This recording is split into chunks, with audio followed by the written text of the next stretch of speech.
Bonjour, bienvenue à cette dernière vidéo de révision, au cours de laquelle je dresserai un sommaire de vos apprentissages au fil de la session. J'en profiterai également pour vous prodiguer quelques derniers conseils. Je ne crois pas me tromper en disant que vous avez appris beaucoup de choses durant ce cours.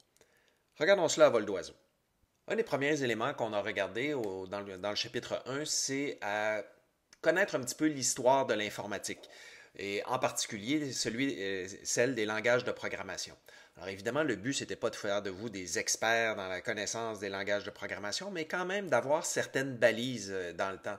Par exemple, savoir que le C, le Lisp sont des langages importants et très anciens, et de quel langage découle R, ce genre de choses-là. D'ailleurs, parlant des langages de programmation, je vous souligne que bien que le cours s'appelle Programmation avec R, vous avez appris à utiliser beaucoup plus que R comme langage de programmation. En fait, vous avez été en contact ou vous avez utilisé pas moins de 4 langages de programmation différents. Alors le R, bien sûr, mais vous avez appris à utiliser certains éléments du langage Bash directement à la ligne de commande, ou si vous avez jeté un petit coup d'œil dans les scripts que je vous ai distribués, que ce soit le script de validation, par exemple, ou autre, ben, vous avez été mis en contact avec ce langage de programmation qui est Bash, qui est un langage de script utilisé principalement pour interagir avec l'ordinateur depuis la ligne de commande. Vous avez également appris à utiliser les expressions régulières. Les expressions régulières, c'est un langage de programmation également. C'est un langage qui sert plus spécifiquement à décrire des chaînes de texte. C'est un langage de programmation. Également, lorsqu'on a vu Awk, vous avez vu qu'il y avait une syntaxe particulière aussi pour Awk, et on pourrait dire que Awk constitue en soi un autre langage de programmation. Vous avez également appris probablement mieux à utiliser votre système de fichiers, ne serait-ce que parce que vous deviez faire attention à comprendre où se trouvait le répertoire de travail de R, où se trouvaient vos fichiers par rapport à ce répertoire de travail. Vous avez également appris à utiliser la ligne de commande du système d'exploitation. Donc, vous ne craignez plus là, ces intimidantes fenêtres, petites fenêtres noires, surtout sur Windows, lorsqu'on ouvre l'interface de commande sur Windows. Sur les Macs, c'est peut-être un petit peu moins intimidant dans la mesure où la fenêtre est blanche, mais quand même, c'est un peu la même chose. Rappelez-vous votre réaction la première fois que vous avez ouvert cette fenêtre. Vous aviez peut-être un petit peu de crainte par rapport à ça, vous ne compreniez pas trop à quoi ça sert. Eh bien, aujourd'hui, ce que j'espère, c'est que vous êtes capable de faire un certain nombre d'interactions à partir de ces interfaces-là. Et peut-être que vous avez reconnu que c'est une interface qui peut encore être pertinente et très efficace. Vous avez également appris à utiliser le système de gestion de version Git. Je vous dirais que les systèmes de gestion de version sont de plus en plus utilisés dans les milieux de travail. Et quand je parle de ça, je veux dire à l'extérieur même des équipes plus strictement d'informatique. Les entreprises commencent à se rendre compte que d'utiliser des outils de travail collaboratif, ça augmente la productivité. Et Git fait partie de ces outils incontournables pour le travail collaboratif. Je vous encourage à continuer à utiliser Git. Commencez à mettre un petit projet sous gestion de version.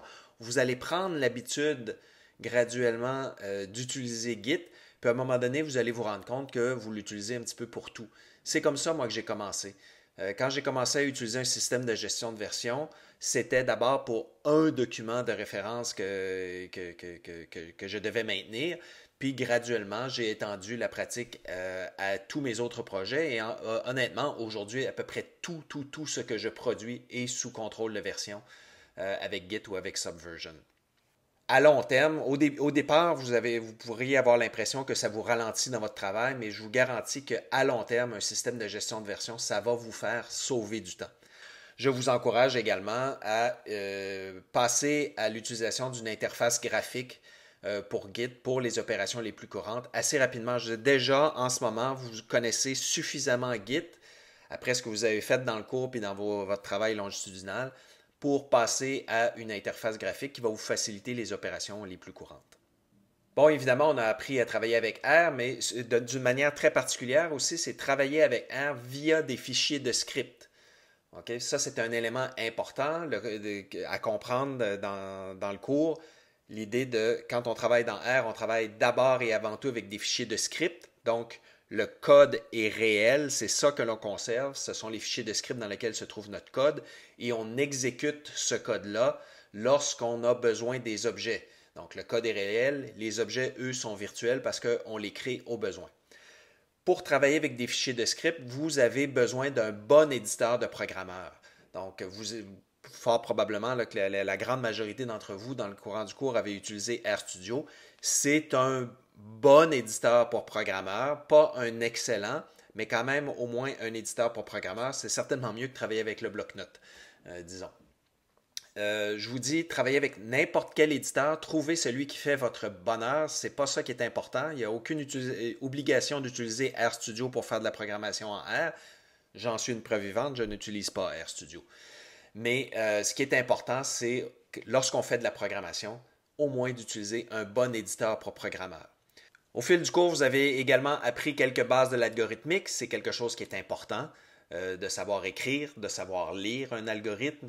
Écrire un algorithme, parfois, ça veut simplement dire d'être capable de coucher sur papier ce que l'on souhaite faire et les étapes qu'on va franchir pour les faire. Lorsque vous programmez également, je vous invite à penser au nombre d'opérations. On en a parlé un petit peu dans le chapitre 3 sur l'algorithmique. Essayez de garder ça en tête lorsque vous faites de la programmation. Vous dire, est-ce que j'utilise vraiment le chemin le plus simple pour aller de A à B? Bon, évidemment, vous avez appris à programmer en R. Ce que je vous demande de garder surtout en tête au terme de ce cours ou quand vous aurez à faire de la programmation en R, c'est de penser vectoriel. Celles et ceux parmi vous qui avaient déjà appris un autre langage de programmation qui n'était pas vectoriel vont pouvoir témoigner que c'est le principal choc ou la principale adaptation qu'on doit faire lorsqu'on commence à programmer en R, c'est de penser de manière vectorielle. Essayez toujours de garder ça en tête. Donc, la vectorisation, c'est la chose la plus efficace de faire les choses dans R lorsque c'est possible. Ensuite, lorsque ce n'est pas possible, on peut se tourner vers les fonctions d'application qui permettent de répéter un même traitement sur tous les sous-ensembles d'un objet. Et lorsque les fonctions d'application ne sont pas véritablement disponibles ou ne sont pas naturelles à utiliser, ben là, on va plutôt se tourner vers les boucles itératives, voire vers la récursion.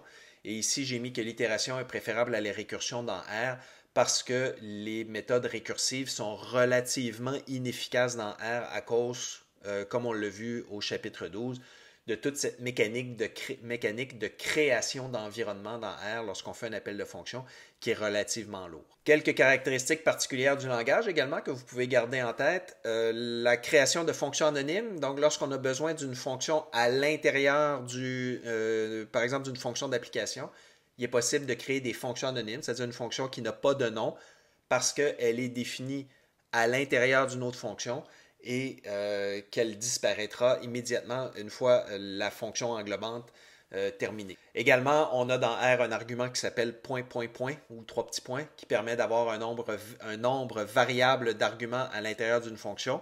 Je le souligne ici parce que moi, personnellement, ça m'a pris un certain temps lorsque j'ai appris à programmer avec R que trois petits points dans les rubriques d'aide, ça signifiait vraiment quelque chose, puis que c'est vraiment le nom d'un argument en soi. Quelque chose d'un petit peu particulier dans le langage. Et puis, deux autres caractéristiques particulières qu'on a vues au chapitre 12, c'est les notions d'évaluation paresseuse, qui fait en sorte que un argument d'une fonction n'est pas évalué lors de l'appel de fonction, mais uniquement à l'intérieur de la fonction lorsque l'argument est nécessaire. Et également, l'autre chose particulière, la notion de portée lexicale, qui fait que, essentiellement, de savoir lorsque un objet est utilisé à l'intérieur d'une fonction, où est-ce que R va trouver la valeur de cet objet-là. Nous avons étudié les structures de données de R. Évidemment, il en existe d'autres dans le monde de l'informatique, mais on s'est concentré sur celles qui sont disponibles dans R. N'oubliez pas, de manière générale, que dans R, tout est un vecteur. Okay? C'est la notion la plus importante. Au fil du cours, vous avez rencontré plusieurs fonctions internes de R. J'ai essayé de vous présenter les plus importantes, celles qu'on utilise vraiment sur une base régulière, disons, quand on fait de la programmation en R. Mais évidemment, je n'ai pas été exhaustif. Et en particulier, je ne vous ai à peu près rien montré de tout ce qui est fonctionnalité statistique de R, puisque ça ne faisait pas partie intrinsèque du cours. Il y a des milliers de fonctions internes dans R. Donc, avant de penser programmer votre propre fonction pour faire un traitement, je vous invite peut-être à chercher s'il n'y aurait pas déjà une fonction dans R qui fait le travail. Donc, réinventez pas la roue. Si ce n'est pas dans le système R de base, regardez s'il n'y a pas un pactage qui existe sur CRAN qui ferait déjà le traitement que vous voulez. Parce que des pactages, il y en a également des milliers aujourd'hui. Nous avons également étudié les expressions régulières. Un jour, surtout si vous travaillez avec des données textuelles, vous risquez d'en avoir besoin. Je vous souligne que les expressions régulières sont intégrées dans la plupart des langages de programmation, ainsi que dans la plupart des bons éditeurs pour programmeurs. Je termine par un petit éditorial en vous mentionnant ce que je ne vous ai volontairement pas appris dans le cours, c'est utiliser les méthodes de programmation et les fonctionnalités de ce qu'on appelle de manière générale aujourd'hui le tidyverse. Tidyverse, c'est comme une espèce de nébuleuse de pactages. Ces pactages-là amènent souvent une manière un petit peu différente d'utiliser le langage. Ce que je n'aime pas tout à fait de cette approche-là, puis ça c'est mon opinion personnelle là, que je me permets de vous donner, c'est que ce qu'on commence à voir de plus en plus poindre, c'est l'apparition d'une espèce de dialecte du langage R. Donc, d'un groupe de gens qui programment avec R avec une variante du langage. S'il y a un dialecte qui se crée, on risque de se retrouver avec deux communautés qui arrivent difficilement à se comprendre l'une l'autre. Alors, comme je vous disais, moi j'ai des réserves, c'est pas quelque chose que j'utilise. Je veux surtout que vous sachiez que ça existe, cette chose-là, qu'est-ce que c'est, puis vous prendrez votre décision vous-même si vous voulez aller vers le tidyverse ou non. Mon petit message final, ça serait surtout de ne pas sous-estimer l'importance de la programmation. Ça jouera un rôle important tant dans vos études que fort probablement dans votre vie future. Voilà, j'espère que le cours vous a plu. À la prochaine.